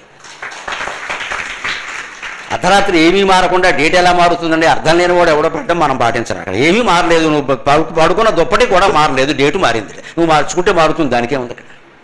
అదే మన ఉగాది వస్తే ఋతువు మారింది, సంవత్సరం మారింది, పక్షం మారింది, వారం మారింది, నెల మారింది, సూర్యోదయం వచ్చిందండి. మనకి రోజు అంటే హిందూ సంప్రదాయం ప్రకారం సూర్యోదయం నుంచి తిరిగి సూర్యోదయం వరకు రోజు. అందుకని పగలు రాత్రి సూర్యోదయం నుంచి తిరిగి సూర్యోదయం వరకు. మన రోజు 6 గంటల నుంచి మొదలవుతుంది, అర్ధరాత్రి మొదలవు. దిక్కుమాలి లెక్కలు అంటారు వాడి.